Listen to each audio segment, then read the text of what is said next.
Hello there. So I have a story to tell you, Stacy. Last night, my husband and I went to a dinner party, and when we got there, our hosts had been cooking all day long. The house smelled amazing.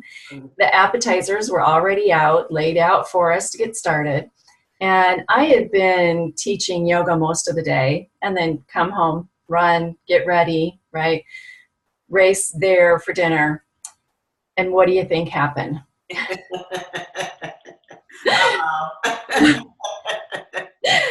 So we'll finish with that story, but I want to greet everyone and say hello. I'm Sandy Smith, and I hope that sounds familiar to you. I hope I'm not the only person that runs into those kind of uh-oh situations. Yes.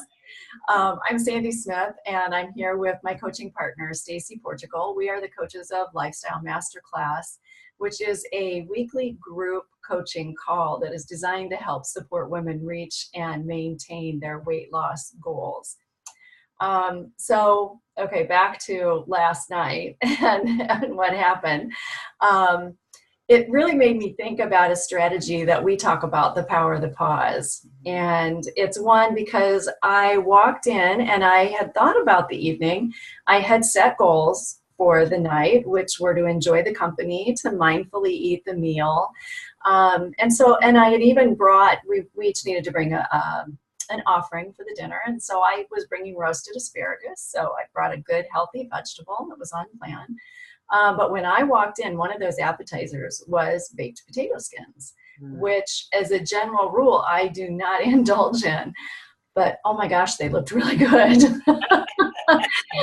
So I thought, well, I'll just have one. And I had my glass of wine in hand and I had my one. And my one turned into two.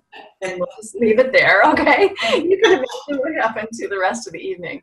And so Stacy and we talk about the power of the pause. So Stacy, when you talk about the power of the pause and how that can help you, we want to bring out 3 tips for folks. So what is one thing that you do with the power of the pause that helps you to stay on plan?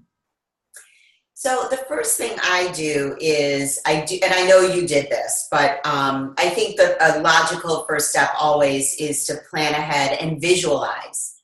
What will I see? What will I hear? How will I feel? How will I manage that temptation? So really, plan ahead as much as you can to help yourself adhere to your goals. And I'll tell you, and that is so important. And you're right, I did start down that path. But what I didn't do, and where this ties into the second step that we have, the second tip, is stay present and mindful in the moment. Don't get swept away by the moment.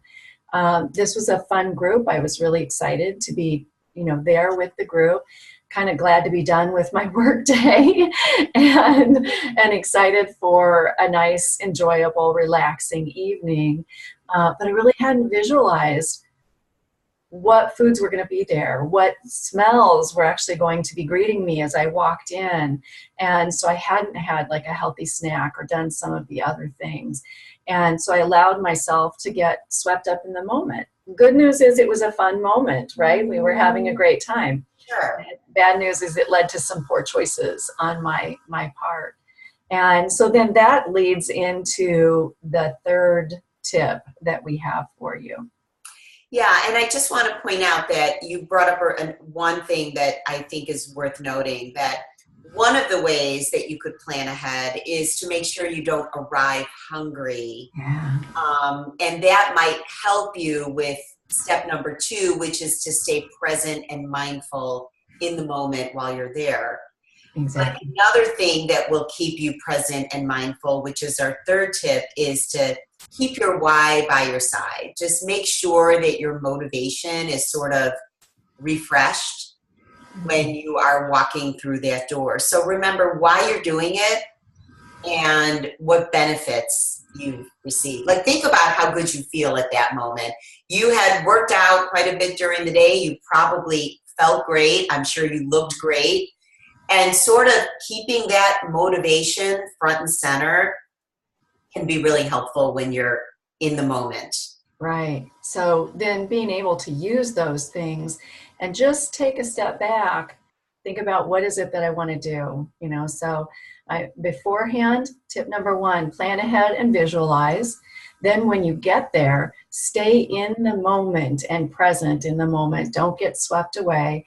And the third one is keep your why by your side. When you've got that, you can connect to what you want, and all you'll need is that little heartbeat to make a slightly different decision that can help you change the course of your evening potentially.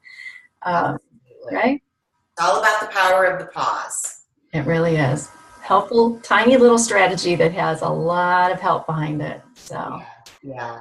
And hopefully everyone will join us on our Facebook page, also called Lifestyle Masterclass, and there's lots more tips just like this right there.